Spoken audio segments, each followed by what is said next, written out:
On parlait d'autonomie alimentaire régionale il y a longtemps, mais on ne réalisait pas nécessairement jusqu'où ça pouvait être important. Que nos produits qui viennent d'ici soient consommés ici et appréciés, c'est vraiment c'est notre mission. Produits ici, consommés ici. Ouais. Il faut toujours faire valoir que oui, nous autres aussi, on en a des entreprises agricoles, puis on en fait de l'agriculture. On essaie vraiment de faire des produits qui sont faits ou cultivés ici ou transformés ici. C'est pas tout le monde qui réalise à quel point il faut être impliqué, puis c'est au quotidien, à l'année longue. Ouais. Je pense que les gens s'intéressent de plus en plus à l'agriculture qu'on fait ici. On parle de plus en plus d'agriculture nordique. C'est sûr, il faut s'adapter pour évoluer. Si on ne s'adapte pas, on n'évolue pas. Alors qu'on se remet peu à peu des coups durs de la pandémie, un vent de changement souffle sur le monde et de nouveaux enjeux se dessinent à l'horizon. Une occasion unique pour chaque communauté de redéfinir son image et d'innover. Des personnalités inspirantes se dévoilent, prennent la parole et se mettent en action. On peut enfin entrevoir un avenir rassurant, rassembleur et audacieux. C'est le moment de repartir du bon pied et de faire des choix durables. Et pour ça, ça prend une vision locale.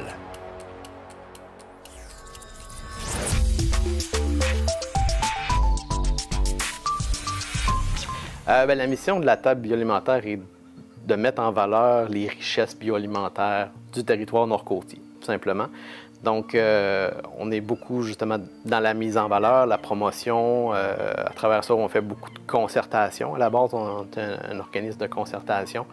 Donc, on travaille avec les entreprises, puis on essaie de créer de plus en plus de liens, par exemple, entre les restaurateurs, les producteurs, les pêcheurs. Fait que il y a beaucoup de choses qu'on peut faire comme ça ensemble, ou qu'une entreprise toute seule aurait de la difficulté parce que ça touche vraiment un grand territoire, que ça touche plus que ses intérêts privés de cette entreprise-là. Mais ensemble, c'est plus facile à ce moment-là de faire des projets collectifs puis d'avancer. Fait que c'est dans ce sens-là que la table bioalimentaire s'inscrit ces actions-là. Ouais, c'est de plus en plus aussi. Là, il y a quelques années, il n'y avait pas de restaurateurs qui venaient acheter nos choses, mais là, on a des contacts avec quelques-uns, puis ça commence. La conscience locale aussi. Avec la table bio puis le bout de la Côte-Nord, on fait un gros travail là-dessus. Oui, là, vraiment. La connexion entre les commerçants et les producteurs, là, on travaille fort de ce temps-ci. La table bioalimentaire est une des tables de concertation bioalimentaire du Québec. Il y a eu la création comme ça de tables un peu partout au Québec. La Côte-Nord était pas une région reconnue agricole à ce moment-là. On était annexé, dans le fond, au Saguenay-Lac-Saint-Jean, puis à Québec. Mais depuis ce temps-là, je pense que c'est venu en 2010, ces années-là, où ce que la Côte-Nord a été reconnue comme telle, là, comme région agricole. Puis à ce moment-là, bon, on s'est joint naturellement aux autres tables.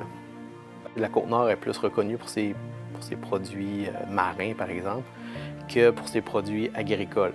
Donc, quand on parle dans d'autres régions, ou même à Québec, au niveau provincial, il faut toujours faire valoir que oui, nous autres aussi, on en a des entreprises agricoles, puis on en fait de l'agriculture. On faisait de l'agriculture de subsistance il y a bien longtemps, donc il y a vraiment un historique aussi là, régional au niveau agricole.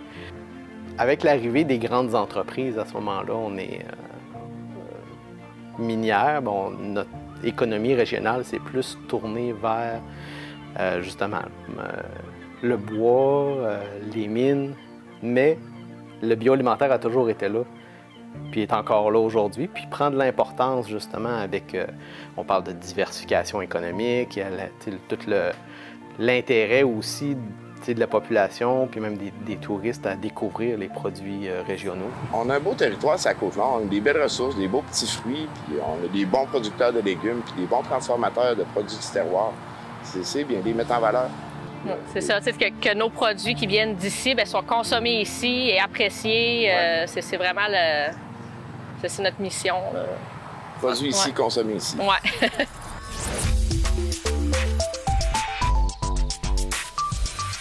on est dans l'alimentation, donc de pouvoir consommer des produits de la Côte-Nord qui ont été mis en valeur, qui ont poussé ici, qui ont été cueillis ici, qui ont été pêchés ici, bien, je pense que c'est bénéfique. Puis même au niveau identitaire, comme région, si on se reporte dans une autre région, par exemple comme les îles de la Madeleine, où on met beaucoup en valeur les produits de la région, bien, ça reste, bien, c'est nos produits, ça fait partie de notre identité. Puis même au niveau de l'attractivité aussi de la région pour les touristes, mais même aussi pour de la main-d'œuvre, par exemple. On sait qu'on a une pénurie de main-d'œuvre, puis on va aller chercher des travailleurs, des fois, pour des postes, mais de pouvoir mettre en valeur ces produits-là, bien, ça fait de la Côte-Nord une région plus attrayante. On parlait d'autonomie alimentaire régionale il y a longtemps, mais on ne réalisait pas nécessairement jusqu'où ça pouvait être important. Mais avec la pandémie, on l'a vu. On sait qu'il y a juste une route pour accéder à la Côte-Nord, puis ça allait arriver plus qu'une fois que la route était coupée. Si on a des gens qui produisent au niveau alimentaire ici, dans la région, bien, ça nous donne une certaine sécurité de consommer localement. Bien, les produits voyagent moins, donc ils sont plus frais. Faut se dire que, par exemple, si on prend l'exemple des fraises, bien, une fraise il faut qu'il franchisse 2000 ou 3000 km, elle ne peut pas être aussi sucrée qu'une fraise qui a poussé ici, parce que le sucre fait que la fraise va se dégrader plus rapidement. Donc, si on considère le transport, bien, ils n'ont pas le choix de faire des fraises qui se conservent mieux. Ce transport-là amène justement émet des gaz à effet de serre.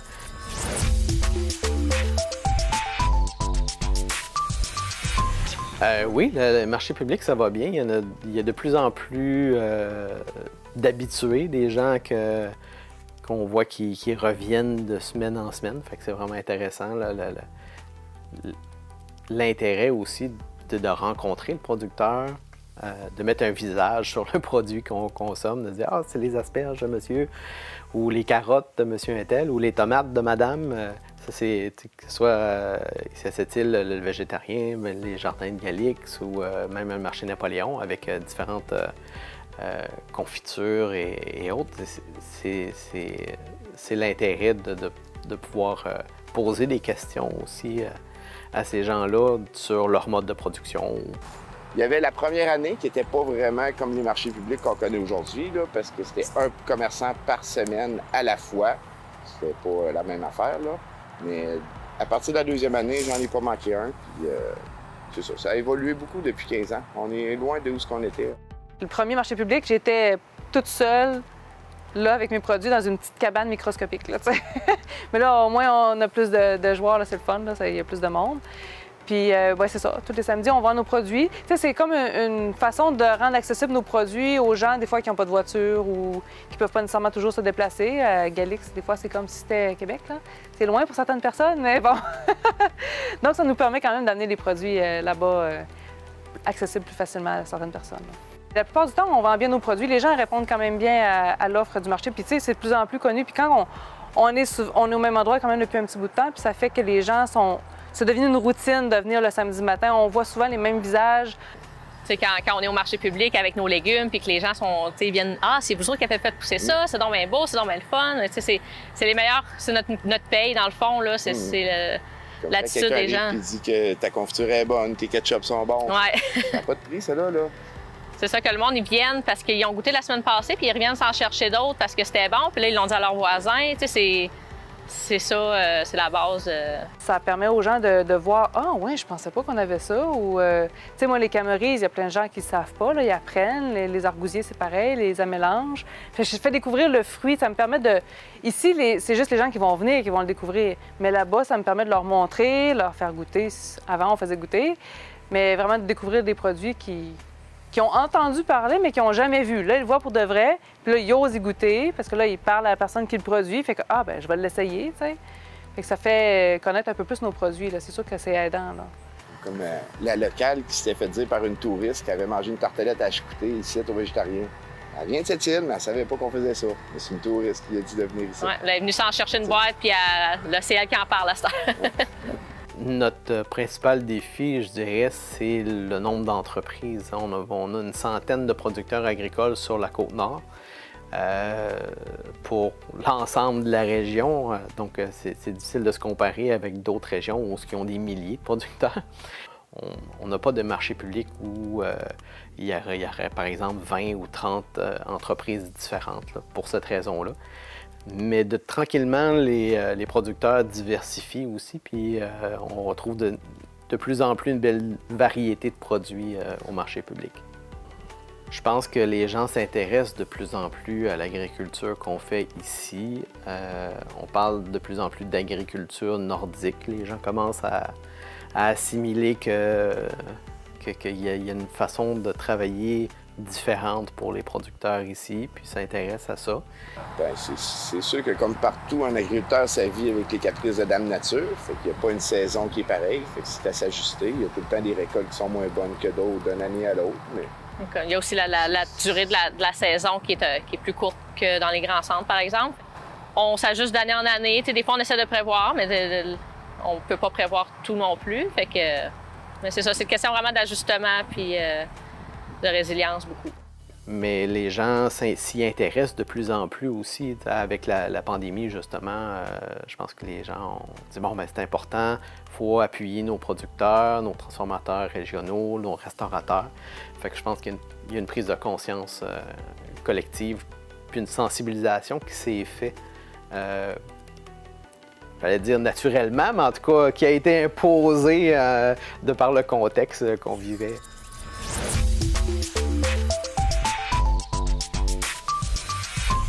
On fait un projet aussi au niveau du transport, donc trouver des solutions collectives pour les entreprises qui ont la difficulté à obtenir un service de transport pour des petits colis. Notre objectif, c'est de faciliter l'accès aux produits. Parce que souvent, c'est un peu ça, il se fait des très beaux produits sur la Côte-Nord, de très bons produits, mais la Côte-Nord, c'est grand, c'est difficile d'avoir accès à ces produits-là. Se faire sa propre distribution, ça devient un peu difficile. On ne peut pas être partout en même temps, donc il y a un enjeu à ce niveau-là.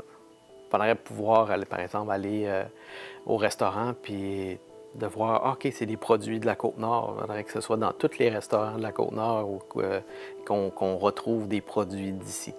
Fait que ça, il y a une accessibilité pour les produits de consommation à la maison, mais aussi quand on sort et qu'on va au restaurant, il faudrait pouvoir voir les produits de la Côte-Nord à peu près partout. Ça, c'est vraiment un élément sur lequel on travaille. Puis il faut comme réseauter justement les entreprises entre elles. Le Petit Jardin du Nord nous a acheté des piments pour faire ses sauces. La même affaire avec Colette au marché Napoléon. Au marché Napoléon, on nous a acheté des piments pour faire s'acheter de piments. Puis, sinon, il y a le Renard Bleu aussi qui encourage tous les producteurs là, pour les paniers hebdomadaires de fruits et légumes.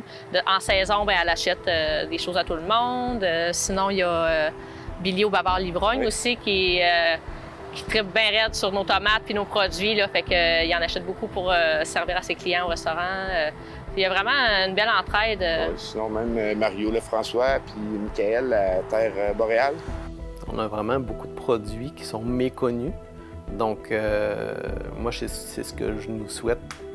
C'est que dans chaque maison, il y ait une variété de produits de la Côte-Nord qui est de plus en plus grande.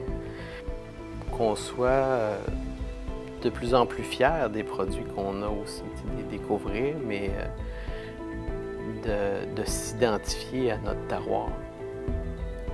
Le goût de la Côte-Nord, bien, c'est ça, ça fait partie de l'identité régionale, des produits, donc d'être fier de plus en plus de ces produits-là, puis de le faire découvrir à notre visite, par exemple, qui vient de l'extérieur ou à nos amis.